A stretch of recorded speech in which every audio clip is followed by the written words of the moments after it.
और मेरे प्यारे दोस्तों, जय माता दी। कैसे हैं आप? तो आप तैयार हैं एक प्यारे वीडियो के लिए।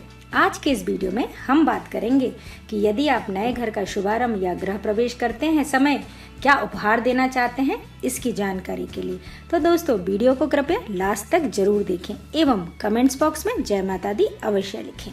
तो चलिए बात करते हैं नए घर के शुभारंभ में हमें क्या उपहार देना चाहिए। अक्सर किसी के नए घर की वास्तु पूजा हो तो ये प्रश्न उठता है कि क्या उपहार में दिया जाए, कुछ ऐसा जो घर के मालिक को तो अच्छा लगे, साथ ही उनके घर के लिए भी शुभ हो, वास्तु के अनुरूप भी हो और कलात्मक दृष्टि से भी आकर्षक हो। तो आइए जानते हैं वास्तु के अनुसार कौन सा उपहार नए घर के लिए शुभ होता है। हाथी। छवि शास्त्र और पुस्तक इस बात को लेकर सहमत है कि एक नए घर में शुभारंभ में हाथी या हाथी का जोड़ा देना अत्यंत शुभ माना जाता है। एक बड़ा कलात्मक हाथी जो चाहे चांदी सोने का हो, पीतल या कांसे का हो, संगमरमर का हो या वुडन का, नक्काशीदार हो या फाइबर ऑप्टिक का, आप अपनी जेब के अनुसार चयन कर सकते हैं। यहाँ तक कि हाथी की पेंटिंग भी शुभ होती है। शास्त्रों में हाथी को गृहस्थी, सुख, समृद्धि, ऐश्वर्य, सौभाग्य और वैभव का प्रतीक माना गया है। घर के वास्तु में इसे देने से घर के मालिक की आय में वृद्धि होती है और रिश्तों में भी मिठास रहती है। नौकरी पेशा, गृहस्थ और नवदंपति के घर के लिए आश्चर्यजनक रूप से फलदायक है। दूसरा, अश्व। 7 सफेद अश्वों की तस्वीर फंगशुई में शुभ मानी जाती है।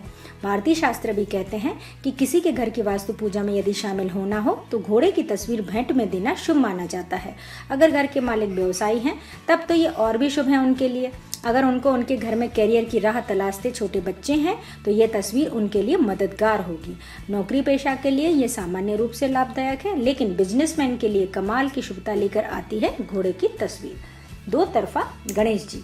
ऐसी प्रतिमा या तस्वीर जिसके दोनों तरफ गणेश जी बने हो, यह उपहार उन लोगों के लिए है जिनका बड़ा बंगला बना हो और परिवार भी बहुत बड़ा हो।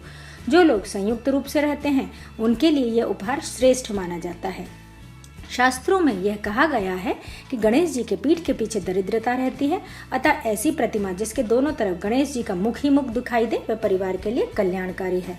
ऐसी प्रतिमा घर में निरंतर मंगल की सूचना लाती है और यह मुख्य द्वार पर ही लगाई जाती है। ध्यान रहे कि गणेश जी कभी भी लटकाने या टांगने वाले ना दें, बल्कि जो मुख्य द्वार के ऊपर दीवार पर चस्पा किया जा सके वही दें। एक और बात, कभी भी गणेश जी का सिर्फ चेहरा ना दें, बल्कि पूर्ण रूप से जिनका विग्रह दिखाई दे ऐसे गणेश जी को प्राथमिकता देनी चाहिए। चौथा, परिधान। यह बरसों पुरानी परंपरा है कि नए घर के वास्तु पर परिजन पर घर के मालिक को वस्त्र इत्यादि दिए जाते हैं। यह परंपरा सच में मंगलकारी और लाभदायक होती है। जहां वास्तु की पूजा हो रही हो वहां पर घर के पूरे परिवार को परिधान और नगद राशि देना सौभाग्य सूचक है। यह लेने और देने दोनों पक्षों के लिए शुभकारी माना जाता है। घर के बड़े से लेकर छोटे से छोटे सदस्य को भी उपहार में नकद देना चाहिए। अगर घर के मालिक घनिष्ठ हैं, रिश्तेदार हैं, तो ये सोचने की आवश्यकता ही नहीं है, वस्त्र ही दीजिए। आपको बस इतना ही सोचना है कि उनके परिधान, कपड़े आदि कहाँ से लेने हैं। पिथेनिया के फूल। पिथेनिया के फूल को फूलों की रानी कहा जाता है। पिथेनिया के फूल सौंदर्य, प्रेम एवं रोमांस के प्रतीक माने जाते हैं। यह फूल सामान्यतः स्त्रियों से संबंधित माना जाता है। परिवार में विवाह योग्य लड़कियां हैं तो उनके घर के शुभारंभ के अवसर पर बैठक अर्थात ड्राइंग रूम के लिए पिथेनिया के फूल या फूल की पेंटिंग दे। इससे परिवार के सौभाग्य में वृद्धि होती है तथा लड़कियों को शीघ्र योग्य वर की प्राप्ति होती है। इसे प्रायः बैठक के दक्षिण पश्चिम दिशा के कोने में रखना चाहिए। ऐसा करने से फूल की भांति घर में जल्द ही प्रसन्नता की लहर दौड़ आती है।